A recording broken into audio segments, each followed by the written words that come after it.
एक समय की बात है जब एक छोटे से गांव में रहता था एक किसान धर्मपाल नामक। धर्मपाल खेती बाड़ी करके खुद फसल उगाता था। उसके पास कुछ पशु भी थे, जैसे मुर्गी, सूअर, बकरा और एक बड़ी सी गाय जिसको वो बहुत ज्यादा पसंद करता था। गाय से उसको काफी प्यार था क्योंकि वह हर रोज बहुत सारा दूध देती थी। धर्मपाल की कमाई ज्यादातर गाय के दूध से ही मिलती थी, तो वो चाहता था कि गाय हमेशा स्वस्थ रहे। एक दिन जब धर्मपाल खेत में काम कर रहा था, उसका बेटा रोते हुए उसके पास आया। बापू बापू जल्दी आइए। क्या हुआ बेटा? गैया बीमार हो गई है, शायद जमीन पर पड़ी है और अजीब आवाजें निकाल रही है, दूध भी नहीं दे रही है। किसान और उसका बेटा तुरंत घर की ओर गए तो देखा कि गैया बहुत कमजोर लग रही थी। जब दूध निकालने की कोशिश की तो दूध भी नहीं निकला। किसान बहुत ही परेशान हो गया। अगर यह दूध नहीं देगी तो मैं क्या करूँगा? बिना दूध के ये तो बेकार है मेरे लिए। हर बार इसके लिए दवाई और देख रेख करने का समय नहीं है मेरे पास। कुछ ना कुछ करके इससे छुटकारा ही पाना पड़ेगा। किसान को लगा कि अब गाय ठीक नहीं हो पाएगी, तो उसको खड़ा करके वन की ओर चलाते गया। गाय ने बहुत दूध दिया और अब वह उसके लिए बेकार हो चुकी थी। जंगल के भीतर पहुंचने के बाद किसान ने गाय को खुला छोड़ दिया और वहां से चला गया। बेचारी गैया अकेली और असहाय खड़ी रही। थोड़ी देर बाद गाय जंगल से डरने लगी और वहां से निकलने का रास्ता ढूंढने लगी। अपनी हिम्मत जुटाकर चलने लगी। बहुत देर बाद आखिरकार वह खुली जगह पर पहुंच गई, पर उसको पता ही नहीं था कि वह कहाँ आ गई। अचानक से उसने एक छोटा सा घर देखा और जल्दी उसकी ओर चलने लगी। घर तक पहुंचते ही वह थकावट से बेहोश गिर पड़ी दरवाजे के पास। यह एक गरीब आदमी मधु का घर था। सुबह सवेरे मधु बाहर आया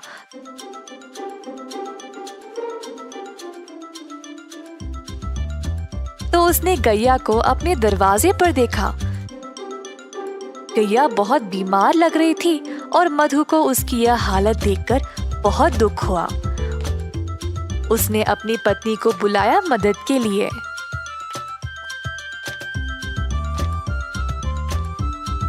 सुनती हो, यह बेचारी गैया बहुत बीमार है, इसका ख्याल रखना पड़ेगा। मेरे पास थोड़ा सा घास और चावल है जो यह खा सकती है। मधु ने जो कुछ थोड़ा सा खाना था वो ले आया और गैया के सिर पर गीला कपड़ा रखा। मधु और उसकी पत्नी ने बहुत दिनों तक गैया का ख्याल रखा और धीरे धीरे गैया की हालत बेहतर होने लगी। जल्द गाय अपने आप चलने लगी। मधु गैया से बातें करता था, रोज उसको खिलाते हुए। गैया को भी मधु से बहुत लगाव हो गया। एक दिन जब मधु घर के बाहर सफाई कर रहा था, गैया उसके सामने आ गई। अपना पैर जमीन पर पटका और मजबूती से खड़ी हो गई। पहले मधु को समझ नहीं आया, फिर उसको लगा कि शायद वो दूध देना चाहती है। मधु ने एक मटका लाया और गाय से दूध निकालने लगा। इतना सारा दूध देखकर मधु खुशी से झूम उठा। जल्दी वह अपनी पत्नी को दिखाया। देखो क्या हुआ आज, गौ माता ने दूध दिया है। हम इसको बेचकर अच्छा पैसा कमा सकते हैं। ये तो कमाल हो गया जी, प्रभु ने हमारी प्रार्थना सुन ली। ठीक है, आप जल्दी बाजार जाइए और इसको बेचकर पैसे ले आइए। आज रात हम घर पे दावत करेंगे। तो मधु गया बाजार और दूध बेचकर अच्छा पैसा कमाया।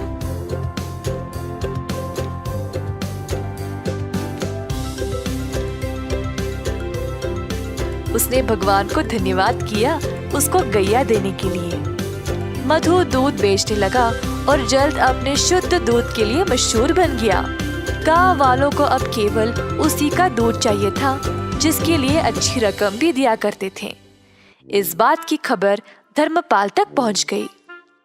मेरी गैया को चुराने की हिम्मत कैसे हुई इसकी, और अब वह अच्छे पैसे कमा रहा है। मैं अभी जाकर उसको वापस लूंगा, वो तो मेरी गाय है। धर्मपाल गया मधु के घर। मैंने सुना मेरी गैया तुम्हारे पास है और तुम उसका दूध बेच रहे हो। ये तुम्हारी नहीं है, दे दो मुझे वापस। यह सच नहीं है। गाय बहुत बीमार थी और मरने वाली थी।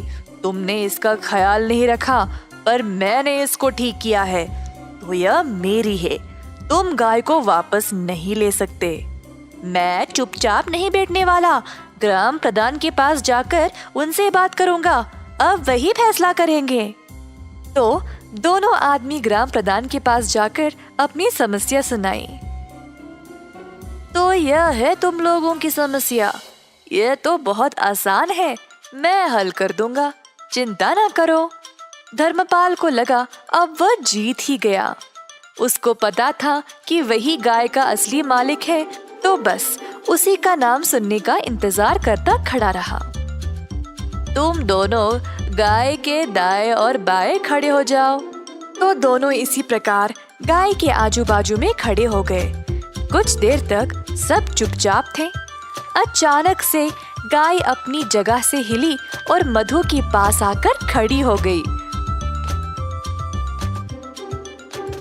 अतः ग्राम प्रधान ने यह निर्णय लिया कि गाय मधु की ही है, क्योंकि उसी ने उसको प्यार दिया और उसको अच्छे से ख्याल रखा। अब गैया ने अपना मालिक खुद चुना है, तो मैं इसकी इच्छा टाल नहीं सकता। मधु, ले जाओ अपनी गाय को। मधु बहुत खुश हो गया और गैया को अपने घर ले चला। धर्मपाल निराश होकर पछताने लगा कि उसने गैया को पहले जाने ही क्यों दिया था। इस कहानी से हम यह सीखते हैं कि कठिन समय में अपने वरदान को ऐसे ही जाने ना दें। आपके पास जो है उसको हमेशा महत्व दें।